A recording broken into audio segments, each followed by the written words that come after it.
من تو شدم تو من شدی، من تن شدم تو جان شدی۔ السلام علیکم ناظرین، میری ان لفظوں سے آپ کو اندازہ ہو گیا ہوگا کہ میں کون سا عظیم شعر جو ہے آج آپ کی خدمت میں پیش کرنے جا رہا ہوں۔ چنانچہ میں آپ کی خدمت میں آج امیر خسرو رحمہ اللہ ان کا یہ شعر پیش کرنے جا رہا ہوں۔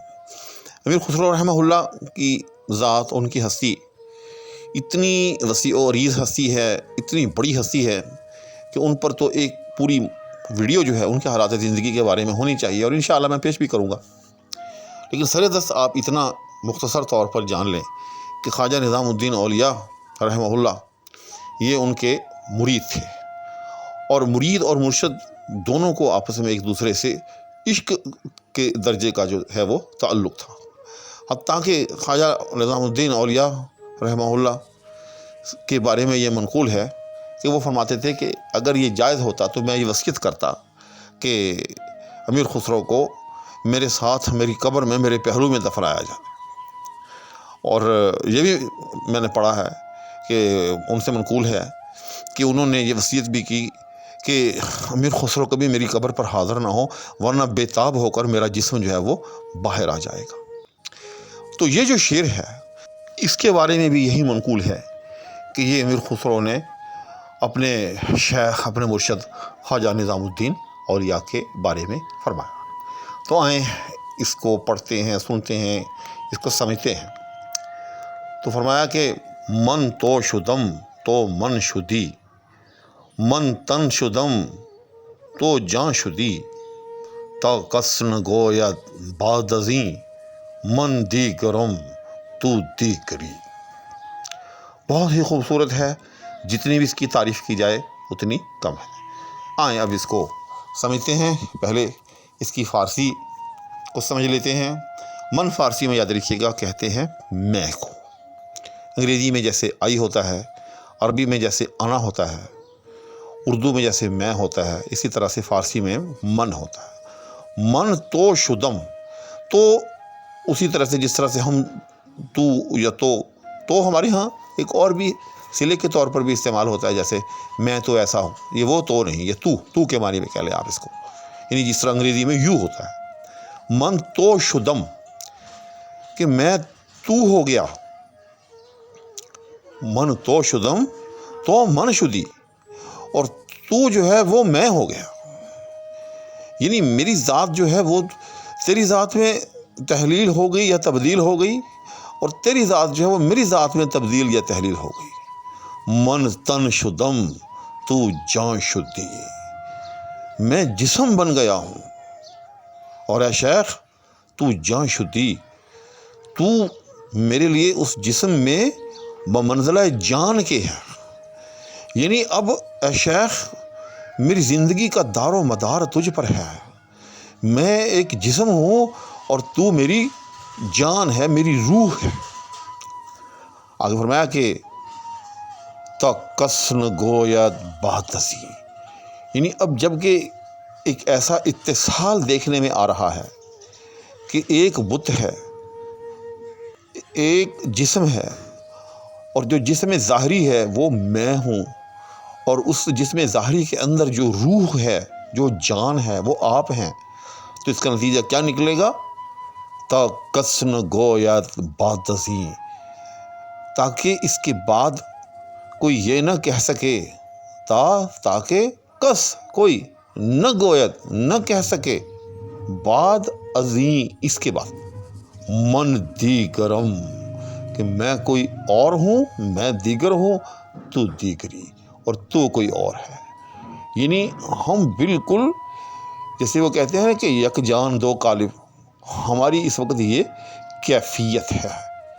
تو میں سمجھتا ہوں کہ کسی کے ساتھ اپنے غائب تعلق یا حد درجہ تعلق کو بیان کرنے کے لیے اس سے اچھا پیرایا، اور اس سے اچھا شعر، اور اس سے اچھا اظہاریہ ممکن نہیں ہے۔ تو امید ہے کہ آپ کو یہ پسند آیا ہوگا، اور آپ کو سمجھ بھی آ گئی ہوگی اس شعر کی۔ اچھا، میں نے اس شعر کا اردو میں منظوم ترجمہ بھی کرنے کی کوشش کی ہے، وہ بھی آپ کی خدمت میں پیش کرتا ہوں، تاکہ اس طرح سے اس کو آسانی سے یاد رکھا جا سکتا ہے۔ تو اس کا ترجمہ کچھ ایسے ہوگا کہ میں تو ہوا تو میں ہوا، میں تن ہوا تو جاں ہوا۔ دوبارہ سماعت فرمائیں، من تو شدم میں تو ہوا، تو من شدی تو میں ہوا، من تن شدم میں تن ہوا، تو جاں شدی تو جاں ہوا۔ تا کس نہ گوید بعد ازیں من دیگرم تو دیگری، تا کوئی کہہ پائے نہ پھر میں اور ہوں تو اور ہے۔ تا کس نہ گوید بعد ازیں، تا کوئی کہہ پائے نہ یہ، یا تا کوئی کہہ پائے نہ پھر من دیگرم تو دیگری، میں اور ہوں تو اور ہے۔ تو ناظرین اکرام، امید ہے کہ میری اس چھوٹی سی ویڈیو میں اس عظیم شعر کی آپ کو سمجھ بھی آ گئی ہوگی، اس کا پس منظر بھی معلوم ہو گیا ہوگا، اور ساتھ ساتھ میں نے آپ کو اس کا منظوم ترجمہ جو ہے وہ بھی کر دیا ہے۔ اور آج میں نے آپ سے سبسکرپشن کی التماس نہیں کی، اور میں اب یہ سمجھتا ہوں کہ جو احباب یہ سمجھتے ہیں کہ یہ چینل علمی اعتبار سے، لٹریری اعتبار سے اگر ان کے لیے کسی نہ کسی درجے میں، چاہے ادنا درجے میں ہی مفید ہے، تو پھر وہ اس کو سبسکرائب کر لیں، کیونکہ اس طرح ان کو اس پر اپلوڈ ہونے والی ہر ویڈیو کا نوٹیفیکیشن جو ہے وہ ملتا رہے گا۔ ایک چیز کا تھوڑا سا یوں کہہ لیں، دل میں تأسف کہہ لیں، تھوڑا سا رنج کہہ لیں، کہ میرے پاس وہ انالیٹکس کے اندر جو یوٹیوب دکھاتا ہے کہ کس بندے نے سبسکرائب کیا، کس نے نہیں کیا، تو اس میں مجھے جو فگر شو ہوتا ہے تو اس میں وہ 74% جو ہے احباب وہ سبسکرپشن کے بغیر گزر جاتے ہیں، اور 26 یا 25% جو ہیں وہ سبسکرائب کرتے ہیں۔ تو اگر سارے احباب جو بھی اس چینل سے گزرتے ہیں اس کو سبسکرائب کر دیا کریں، تو اس سے تھوڑی سی چینل کی جو ہے یوں سمجھ لیں کہ بیس بن جائے گی، تو تھوڑی سی سپورٹ ہو جائے گی۔ اس لیے میں ریکویسٹ کروں گا تمام آپ سے کہ جو بھی اس چینل کو دیکھیں، اس پر آئیں، تو پلیز وہ سبسکرپشن کا وہ نیچے وہ سمبل ہوتا ہے، اس کے اوپر اپنا تھوڑا سا جو ہے ہاتھ لگا دیا کریں، نوازش ہوگی۔ اچھا، اب شعر کی جو تفہیم ہے، تشریح ہے، وہ تو مکمل ہو گئی، لیکن اگر کوئی صاحب اس کی عروضی حیثیت جاننا چاہیں، اس کی بحر جاننا چاہیں، اس کا وزن جاننا چاہیں، تاکہ وہ خود بھی اس بحر میں جو ہے وہ لکھ سکیں، تو ان کے لیے یہ میری چند سطریں عرض ہیں کہ یہ جو شعر ہے، یہ جو لازوال قسم کا شعر ہے، یہ بحر رجز کے اندر ہے، اور بحر رجز کے جو ارکان ہوتے ہیں وہ کیا ہوتے ہیں؟